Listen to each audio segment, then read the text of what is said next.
handphone tidak usah lihat segala macam, perhatikan ke depan saja. Ya. Jadi mikrobiologi saluran kemih. Anda lihat dulu ya, karena ini penting bagi Anda sebagai calon dokter, ya kan? Tidak mungkin Anda tidak ketemu dengan pasien infeksi saluran kemih. Kalau kita akan memeriksa infeksi saluran kemih, itu baru suspek, ya kan? Baru terduga. Kalau kita memastikan dia benar terinfeksi saluran kemih, kalau sudah dibuktikan dengan kultur, ya kan? Mungkin dari gejala-gejala kita baru menduga. Tentu gejalanya juga khas ya. Mungkin ada dari ketika berkemih, ya kan? Kemudian air kencingnya jadi keruh, kemudian apa lagi? Demam, apa lagi? Nah, paling sering pada siapa? Perempuan. Wanita atau laki-laki? Wanita. Kenapa wanita? Karena uretranya pendek. Uretranya pendek, ya kan? Nah, sering pada wanita karena uretranya pendek. Kalau laki-laki kan panjang tuh. Seringkali juga dia ascendant, ya kan? Ascendant ke atas. Nah, sumbernya dari siapa? Dari pasien itu sendiri juga. Seringkali, ya kan? Tidak harus dari pasien itu juga, tapi seringkali dari tubuhnya juga. Nah, karena Ibu di rumah sakit sebagai ketua PPI ya, ketua pengendalian infeksi rumah sakit, kita hampir selalu mendapatkan pasien infeksi saluran kemih itu nosokomial ya, itu berasal dari dia sendiri. Kapan? Mungkin ketika dia orang memasukkan kateter, lupa melakukan pompa hiji, lalu didorong kateter masuk. Nah, untuk Anda tahu kan pernah Ibu cerita bahwa normalnya vesika urinaria itu steril, ya, mau laki-laki mau perempuan steril. Jadi kalau kita mengambil spesimen itu langsung ke vesika urinaria, itu paling bagus. Kenapa? Karena tidak lewat saluran kemih, tidak ada kontaminasi. Tapi itu susah, ya kan? Harus orang yang ahli ngambilnya.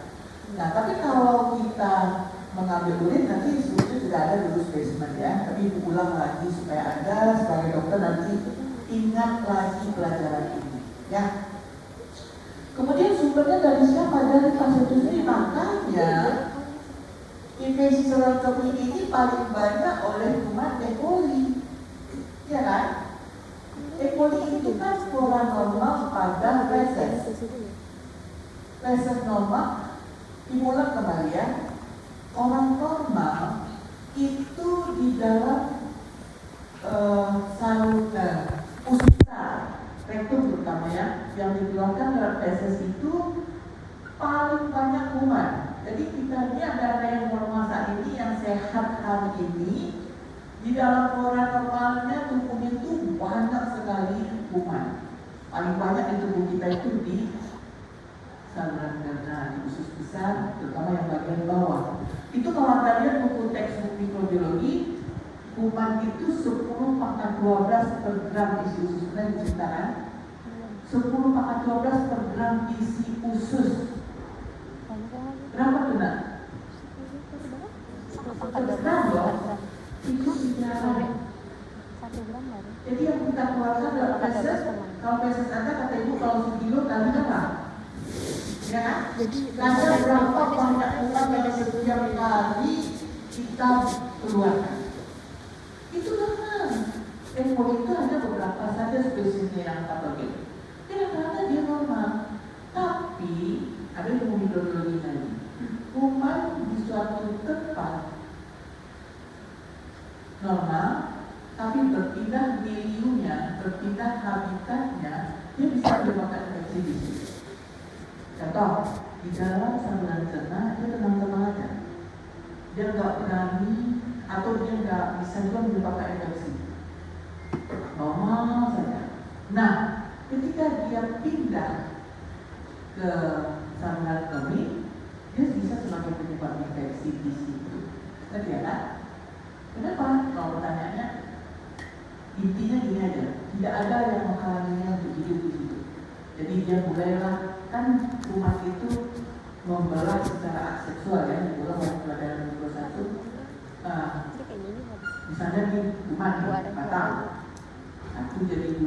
2 jadi 4, 4 jadi 8 kan gitu ya.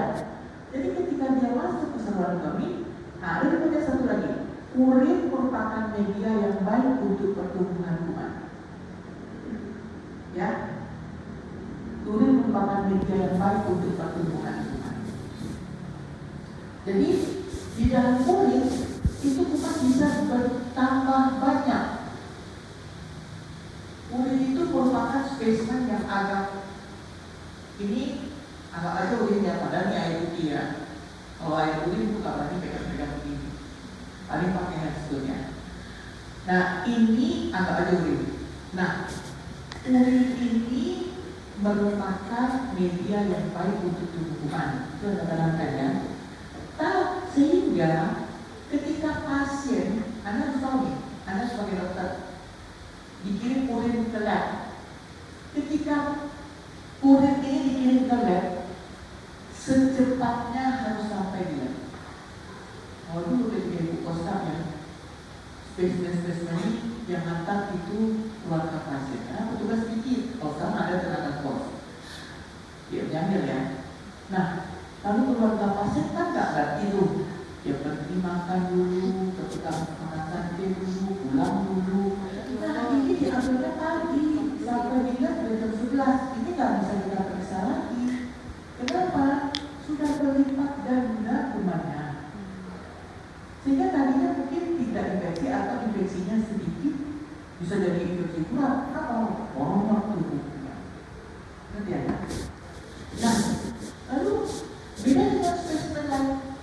Spesimen lain gimana? Misalnya feses, kita mau mencari kuman Salmonella typhosa di dalam feses atau kuman Shigella dysentery di dalam feses. Kita lama-lama sampai dilihat. Ketika dilihat, kita karena nggak ketemu lagi kumannya. Kenapa? Sudah nggak hidup lagi dia. Nah, tapi itu nanti jadi ya, kalau tidak nanti, nah yang penting Anda perhatikan saja ilmunya itu akan terpakai bagi Anda sampai kapanpun, ya kan? Nah, balik ke sini, memahami bagi berbagai mikroorganisme penyebab infeksi saluran kemih. Paling banyak itu ya E. coli. E. coli paling banyak, atau kuman-kuman di kulit biasanya pada anak kecil ya. Staphylococcus aureus ada. Tapi kuman-kuman yang ada di saluran cerna juga bisa, seperti Klebsiella kadang-kadang ada sebagai infeksi kulit ada. Nah, jadi kuman-kuman yang paling banyak itu memang E. coli, ya kan? Kalau pertanyaan seperti itu paling banyak E. coli. Memahami cara pengambilan spesimen urin, terutama urin persidangan. Nah, ini sebetulnya di kuliah sudah Ibu terangkan juga, tapi karena ini ada praktikum di luar, kita terangkan dulu sedikit. Karena ini sebetulnya bahannya praktikum. Karena nanti Anda akan mencoba juga melakukan penanaman. Ya, kita mulai dari spesimennya, ya kan? Ini urin, ya kan? Ini urin ya. Urin itu kita tentu ambil atau kita mengambil spesimen sudah tahu ya, bahan yang diambil dari seorang pasien di mana bahan tersebut terduga keras, di situ ada kuman, ya kan? Selalu katakan Anda sebagai dokter penanggung jawab pasien nanti di rumah sakit atau dimanapun, Anda yang paling menentukan bahan apa yang akan dipilih untuk dikirimkan lagi agar ketemu kuman penyebab infeksi, ya. Tidak mungkin seorang pasien batuk-batuk, sesak nafas keluar dari kulit, tidak mungkin, ya kan? Atau dari feses, tidak mungkin. Pasti ada gejala yang kita, bahan yang kita kirim itu yang paling menentukan kuman apa penyebabnya infeksi pada pasien. Nah, jadi kalau urin pasti dia dulu baru terduga atau suspek tadi ya. Lalu Anda untuk memastikan infeksi, kalau di rumah sakit juga untuk mencari tahu antibiotik apa yang cocok untuk pasien tadi, kita bisa biasanya melakukan pemeriksaan lab dengan untuk kultur sensitivity, tadi ya. Kita kultur, kita biak, lalu kita lakukan sensitivity test. Tes sensitivity itu kan Anda tahu ya, tes antibiotik, ya kan? Jadi nanti kalau ada nampak sensitivity test, kultur dan sensitivity test itu artinya kita membiak, lalu kita dari koloni itu kita tes antibiotik. Jadi ya. Sekarang kita lihat dulu cara pengambilan spesimen urin. Nah, sudah diajar dulu kalau belum nggak salah ya, tapi bukan ibu yang ajarkan cara pengambilan spesimen, tapi kita ulang lagi ya. Urin itu kalau dia kapan kita mengambil paling baik itu adalah urin pagi hari, ya kan? Urin pagi hari bangun tidur itu yang paling baik, paling bagus ya. Kenapa?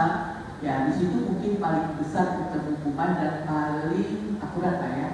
Nah, kalau urin pagi, urin yang kalau dia nggak pakai kateter, urin yang kita ambil adalah urin porsi tengah atau midstream urin. Urin porsi tengah itu maksudnya begini, kita membagi urin itu tiga porsi, ya kan? Tapi kita tidak membagi utuh sama besar seperti itu, tidak bayangkan saja, bukan bayangkan ya. Cara mengenalnya gini, pasien diminta untuk mengeluarkan urin dulu, membuangnya. Jadi misalnya gini, kalau itu dari dokternya, kita bilang ke pasien, Bu atau Bapak, urin yang pertama dibuang. Jadi keluarkan dulu, bersihkan dulu ya, bersihkan dulu, lalu urin itu dibuang. Lalu setelah dibuang kira-kira kalau dibilang berapa cc barangkali dia nggak ngerti, tapi buang dulu, lalu ditahan, lalu ditampung. Tujuannya apa? Membilas. Jadi terutama laki-laki ya, karena uretra itu terlalu panjang. Lalu di uretra itu pastilah, terutama yang dekat eksternal ya, yang di luar itu pastilah banyak flora normal yang akan mengganggu pertumbuhan kuman. Kenapa? Karena nanti kita menghitung koloni. Ngerti ya? Karena nanti hasilnya itu dengan hitung koloni memastikan dia infeksi apa tidak. Ya, kita ulang lagi. Jadi cara pengambilannya, kalau dia tidak pakai kateter, kita mengambil urin porsi tengah. Caranya, urin awal dibuang terlebih dahulu, lalu urin yang tengahnya itu kita tampung kira-kira 10 cc. Sisanya dibuang. Jadi ya, jadi itu yang disebut midstream urin. Oke? Jadi midstream urin itu dia. Kemudian midstream urin itu yang kita periksakan kalian. Ya, kenapa? Itu yang paling akurat, ya kan? Menggambarkan kondisi di dalam fisika urinaria, bukan yang uretra ya. Jadi yang uretra itu membilas terlebih dahulu, kita bilas dengan urin awal, dibuang dulu lalu kita tampung. Nah, kalau dia pakai kateter ada lagi caranya, artinya pasien sedang dirawat. Nah, nanti ada gambarnya, kemudian diberikan gambar kateter itu ada tempat mengambilnya, ya. Mungkin di plan sementara dulu dibiarkan dia tidak pipis selama 1 jam, lalu tidak mengeluarkan, kan dia langsung ke urin bag, ya kan? Anda bayangkan, pernah lihat pasien yang pakai kateter, kan ditampungnya pakai urin bag. Nah, kita nggak boleh mengambil dari urin bag tadi. Jangan sekali-sekali, kita ambil aja lah, kan udah tertampung nih. Nggak boleh. Yang urin bag itu artinya sudah sekian lama urin kan akan berubah, kata ibu kan. Jadi akan bertambah jumlahnya, tidak mewakili lagi kondisi yang sebenarnya. Jadi kita tidak boleh mengambil dari urin bag. Yang harus kita ambil adalah yang fresh, yang baru, ya kan.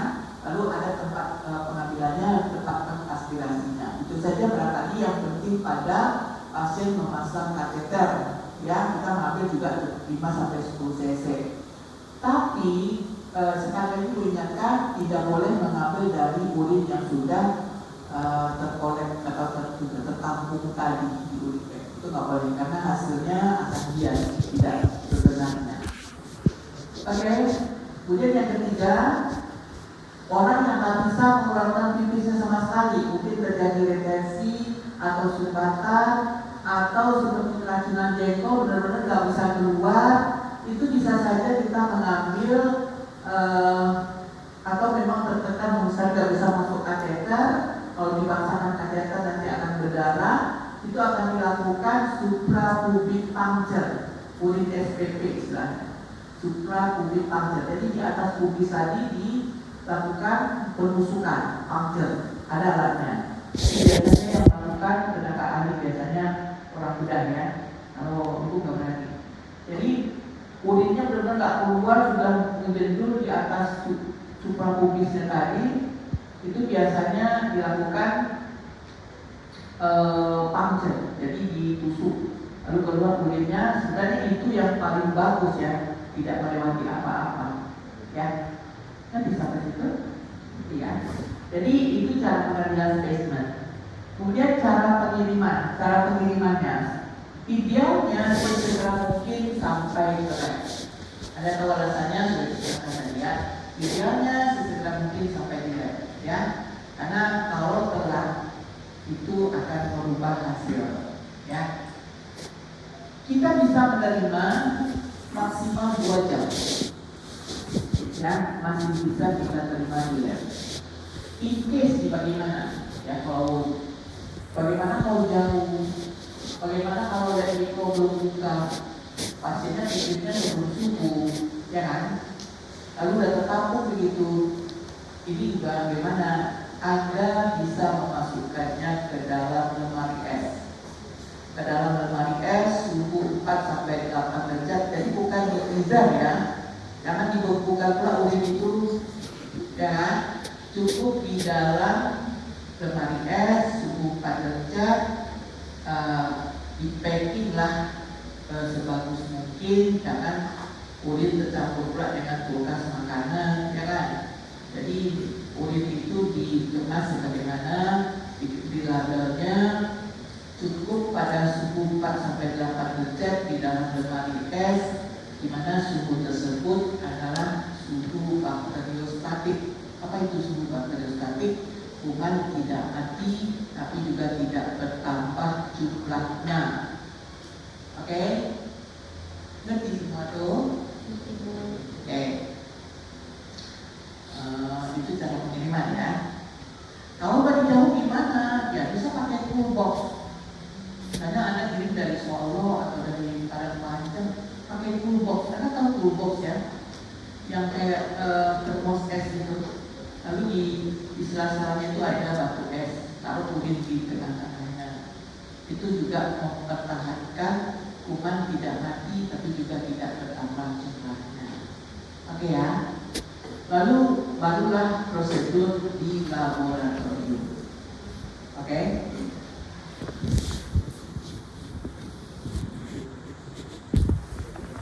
Nah, kita lihat dulu kuman-kuman penyebabnya. Staphylococcus aureus itu biasa pada anak-anak ya. Pada anak-anak sering Staphylococcus aureus, tapi pada orang dewasa ada juga. Kemudian Streptococcus ada, tapi tidak banyak, sedikit ya. Misalnya Streptococcus juga ada. Kemudian Klebsiella, Enterobacter, E. coli. Yang paling banyak itu adalah E. coli, ya, berasal dari tubuhnya sendiri. Nah, jadi gini, kalau kuman-kuman itu mau Enterococcus, mau Klebsiella, mau Enterobacter, mau E. coli, ya kan, mau Proteus, itu kalau kita ambil urin, kita lihat di bawah mikroskop, kita warnai dengan gram, sama persis bentuknya. Ibu pun sekarang saya diambil urin, lalu kita warnai dengan gram. Bu, ini kuman apa? Paling gampang gram negatif juga saja. Kita nggak tahu E. coli kan, Klebsiella nggak tahu, karena kuman itu sama betul-betulnya. Banyakkah yang sama? Banyak. Makanya perlu difoto.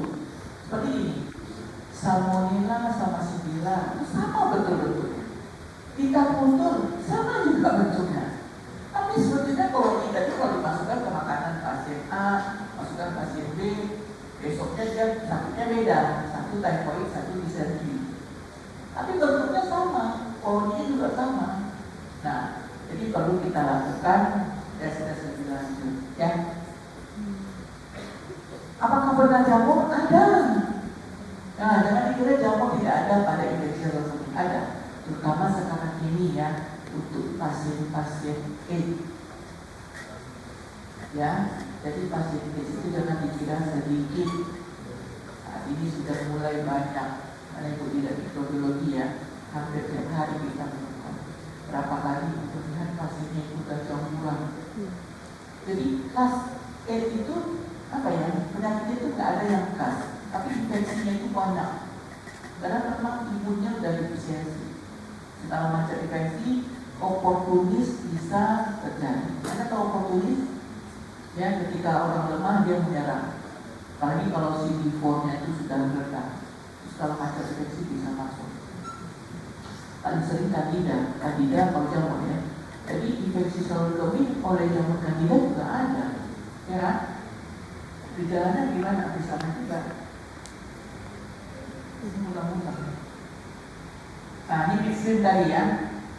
Mislim, kita mislim itu pada laki-laki sih gampang ya, karena botol ini gampang dimasuk. Tapi kalau perempuan agak susah juga. Terus saja, memang dibersihkan dulu. Anda harus mengajarkan ke pasien, ya. Jangan nanti terkontaminasi. Jadi kuman yang kita hitung jadi berbeda. Ini kateter. Kateter ada caranya, ada gambarnya. Jadi tidak boleh diambil dari urin bag, ya. Bisa lihat kan? Bisa ya. Kemudian urin suprapubik itu yang kita puncture, kita tusuk dari atas suprapubik, ya. Urin 24 jam tidak dianjurkan untuk botol, ya memang tidak perlu juga, ya tidak perlu juga diurin 24 jam. Volumenya cukup 5 sampai 10 cc. Transport segera kerjakan dalam waktu 30 menit, itu yang paling bagus, ya kan? Segera kita kerjakan supaya hasilnya tepat, ya. Taruh spesimen dalam muka, tidak segera, kalau tidak segera dibawa. Jadi kalau misalnya lebih dari 2 jam, kita letakkan di dalam lemari es, bukan freezer, ya. Oh, jangan bercerita pula di belakang, nak. Oke. Kemudian sekarang prosedur apa yang dilakukan di Laro? Kalau Anda tidak jadi orang ahli mikrobiologi juga, tapi Anda harus paham apa yang sedang dilakukan. Karena Anda praktikum, Anda harus tahu apa yang dikerjakan di lab, ya kan? Kalau Anda datang ke lab mikrobiologi, ya setiap hari itu, apalagi di Jamil ya, itu banyak sekali spesimen di atas meja itu, jangan 50 sampai 100. Macam-macam yang dia akan masuk itu urin, ada kira-kira 10 atau 15, feses, ada darah, ada pus, ada catatan. Semua itu minta dicarikan apa sih kuman yang ada di dalamnya. Tapi ya, sekarang urin saja yang Anda apakan dulu. Urin ini bisa dari urin fisik tadi ya, bisa dari urin kateter atau urin suprapubik.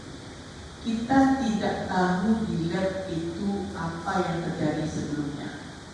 Ngerti ya kan? Orang di lab itu mengerjakan saja kerjanya. Padahal ini yang penting, salah spesimen, salah hasil, ya kan? Salah pengambilan bisa salah hasil, salah pengiriman bisa salah hasil, salah penyimpanan bisa salah hasil. Nah yang keempat ini baru di lab.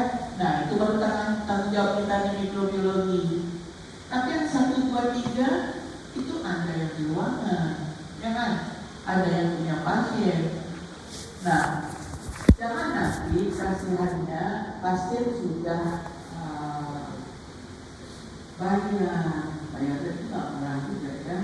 Sudah nunggu sekian hari, tapi hasilnya tidak yang sebenarnya. Oke? Nanti ya. Sekarang memahami prosedur besar mikrobiologi. Jadi kita akan mengambil 10 cc urin, ya, 10 mikroliter atau mikroskopik ya. Jadi kalau kita ambil mikroskopik itu kita memakai pose terkalibrasi ya. Ini pose khusus untuk urin. Sebenarnya kita punya yang dipakai, yang dirius, maksudnya dipakai ulang. Oh ini kan sekali pakai ini. Dan sebenarnya ini harusnya steril. Ini yang contohnya yang tidak, yang sekali pakai, yang disposable itu terbungkus satu-satu. Kenapa? Kesterilan sangat penting. Kalau tidak steril artinya kita menanam kuman yang tidak semestinya yang kumpul. Ingat ya, kemarin ini, ingat kan? Ini cerita lagi nih, karena penting sekali. Wadah ini sangat menentukan. Berapa waktu yang lalu kita menerima spesimen urin, tapi dari botol obat. Pernah juga kita menerima urin, tapi dalam plastik. Karena ada nama dokternya, kita telepon rumah sakit. Semua itu sudah dicuci. Oke. Lalu plastiknya kan baru dong. Oke. Kita bilang, kita juga mau saja menanam. Tapi kalau tumbuh kuman, yakinkah ibu bapak kalau itu berasal dari pasien? Ya. Kenapa? Karena ini tidak terjamin kesterilannya. Nah, jadi tentu kita pakai botol yang steril. Nah, ini udah ada dua botol steril yang sekali pakai. Kalau tidak steril, kita tidak bisa terima. Kalau kita terima, kita bisa aja tanam, ya kan? Tapi tumbuh kuman, yakinkan kita, misalnya ada dokternya, yakinkan kita ini berasal dari kuman atau kondisi pasien seperti ini? Ragu. Nah, jadi bagaimana? Wadah harus steril. Oke, semua tahu ya. Jadi Anda harus paham untuk mikrobiologi wadah harus. Tapi untuk periksa anatomi ini gimana? Ya, mungkin mau periksa boleh ada, ya kan? Kan nggak ada hubungannya juga dengan kuman, misalnya kan? Tapi nggak tahu itu. Tapi kalau untuk mikrobiologi harus steril wadahnya, ya. Kemudian untuk periksa mikroskopik, ya kan? Mikroskopik itu harus pakai pose yang terkalibrasi, ya kan? Jadi periksa secara mikroskopik lebih dari 28 panah. Nah, itu dia. Kita melihat ini diwarnai dengan gram nanti ya, tapi saya buat gramnya belum buat, ya kan? Urin itu kita sertifikus, jadi atau kita buat slide. Jadi kita lihat lebih dari 28 panah. Jadi tidak satu lapangan panah. Nanti kita lihat, kita geser sampai kita memastikan itu kumannya kuman apa, ya kan? Bentuknya aja, bukan ketahuan kuman apa, mungkin kuman fokus atau kuman batang. Kemudian kita lihat epitelnya, mestinya harus kecil dari kita. Kalau kebanyakan epitel itu kita ragu ini dari mana, gitu kan? Nah, leukositnya kalau dikatakan infeksi biasanya lebih dari 10, ya kan? Tapi ini minimal diperiksa 20 lapangan panah. Ini kita tidak, ternyata nggak dibuat, dipikir ada dibuat ya. Nah, sekarang mikroskopik itu sudah jarang kita lakukan ya, langsung aja ke kultur biasanya. Nah, kita kultur caranya itu adalah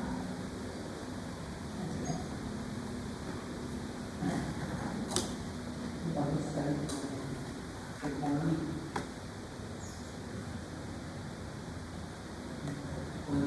Oke ya, boleh lihat dulu.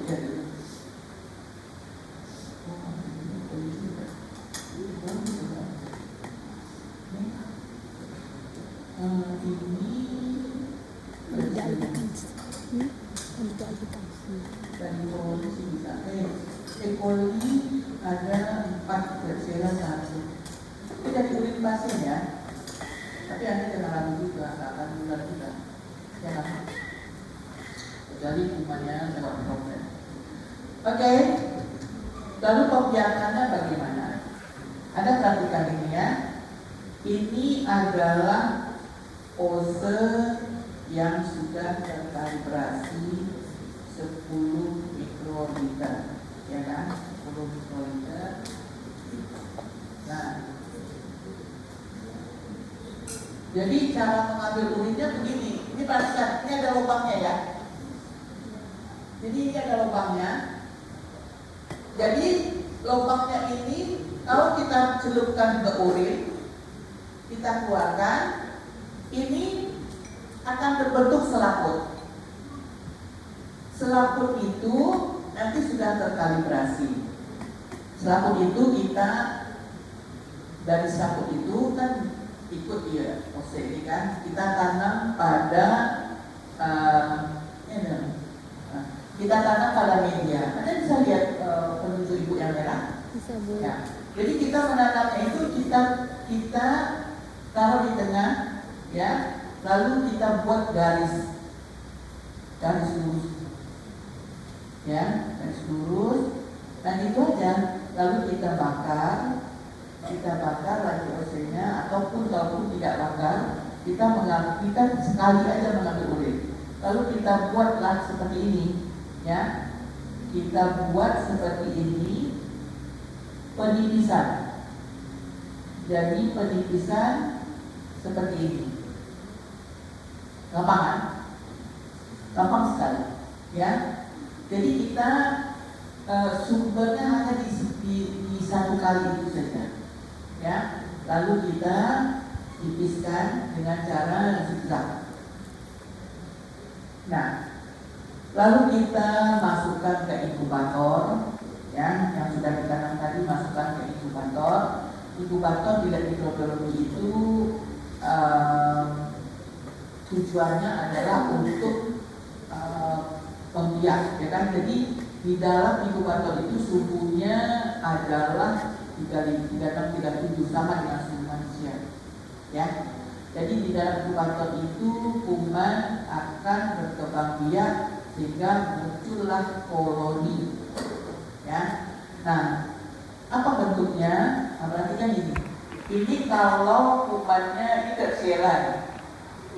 Klebsiella. Ini kita tanam karena ini adalah seringnya oleh E. coli kita tanam ke endo agar. Ya, ini adalah agar endo, bisa juga dengan E. coli, tapi ini adalah agar endo. Jadi ini Anda perhatikan, kuman yang tumbuh ini sedikit. Jadi kita hitung koloni,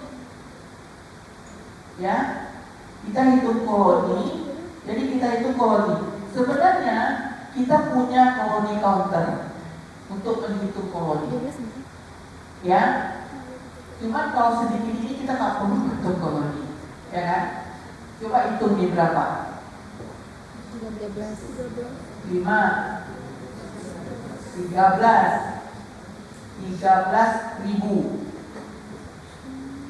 ribu, karena kita kan 1000 ya. 13.000 itu belum infeksi. Dikatakan infeksi kalau sudah lebih dari 10⁵ koloni per cc urin. Ada dikali 1000 ya per cc urin. Jadi 10⁵ lebih dari 10 atau sama dengan 10⁵ per cc urin. Itu baru dikatakan ISK. Kalau 10 sampai 100 ya. Kalau di bawah itu Pak ya, nanti kuliah dari ya, itu masih ragu-ragu, boleh kita ulang lagi. Atau kalau masih sedikit seperti ini, tidak infeksi, dianggap kontaminan saja. Ya, makanya urin tadi tidak boleh dibiarkan lama.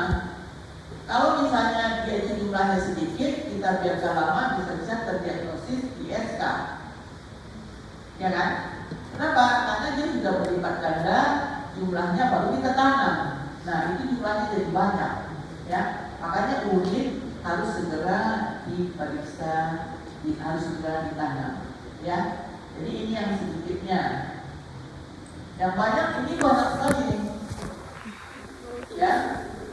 Jadi kalau kita pakai koloni powder, tentunya ini sudah lebih dari 10/5, ya.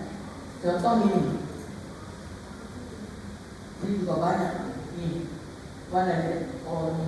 Dia kali berapa kali? Koloninya banyak sekali, ini bisa lihat nanti ya. Koloninya banyak sekali, tidak bisa dihitung lagi. Kalau ini udah orangnya sudah cepatnya jadi lebih dari 10/5. Tak perlu dihitung lagi pakai koloni powder. Tapi kalau yang meragukan seperti ini, kita hitung. Ini masih belum begitu banyak, ya kan? Ini sangat sedikit. Nah, ini sedikit, ya, masih sedikit. Nah, itu ada tidak ada. Gimana kita mengatasi? Ini yang banyak, ya. Nah, ini kultur urin, ya kan? Jadi cara kerjanya digambarkan seperti ini, ya kan? Jadi urin, kemudian kita lihat secara mikroskopis hubungan apa ini. Kalau hubungan batang kita tanam pada medium endo, kalau hubungan fokus kita tanam pada akar darah, ya kan? Tanam kira-kira 10 mikroliter. Kemudian dimasukkan pada akar tadi, terserah kita pilih akarnya. Kalau gram positif, kalau gram negatif, kita pilih medianya. Nanti setelah tumbuh, kita menanamnya sama aerob, ya, secara aerob, bukan secara anaerob. Karena cuma anaerob sangat jarang begitu, ya. Tapi bisa juga ketika kita jadi gram, ada kandidat, kita tanam jangkau, ya kan? Kita hitung juga koloni. Nah, itu jumlah koloninya ini seperti itu, ya. Itu jumlah koloni ini 10/3, ini 10/4, 10/5, 10/6, 10/7. Yang banyak tadi itu kita 10/7. Nah, jadi setelah itu barulah kita, setelah tumbuh koloni begini, apa lagi Bu? Nah, kita tanam lewat, kita masukkan ke rumah sakit, ya, kita pakai Vitek. Tapi kalau Anda praktikum, kita pakai reaksi biokimia, ya. Reaksi biokimia, kalau rumah sakit sudah ada alat canggih pakai Vitek, jadi kita nggak perlu lagi manual seperti itu. Langsung aja koloni tadi kita larutkan, kita masukkan ke dalam Vitek, nanti keluar nama kumannya, keluar di titik apa yang bisa kita pakai, gampang. Kemudian hitung koloni, satu koloni sama dengan 100 CFU, koloni forming unit, ya, koloni forming unit. Kemudian identifikasi dalam keberadaan antibiotik, ya bisa saja sih.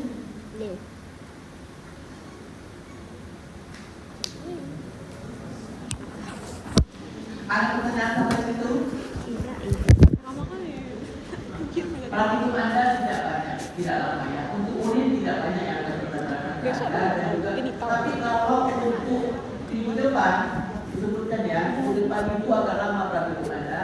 Kenapa? Anda melihat infeksi genital, ya. Setiap hari kita di mikrobiologi memeriksa infeksi genital. Jadi infeksi genital itu banyak, ya, mulai dari Baseria goreng, Baseria laminosis, Candidiasis vaginalis, Trichomonas, kemudian parasit, kemudian di vitro, kemudian Baseria goreng yang paling sering kita temukan. Jadi jangan dianggap orang-orang ini tidak sakit infeksi, tapi wanita terutama itu sering masuk. Jadi minggu depan itu banyak slide, tapi hari ini kita tidak bisa pakai slide karena urin itu tidak banyak juga yang harus diketahui. Cukup Anda belajar cara menanam, ya. Anda belajar cara menanam, tidak banyak, ya, tidak banyak. Atau Anda melihat koloni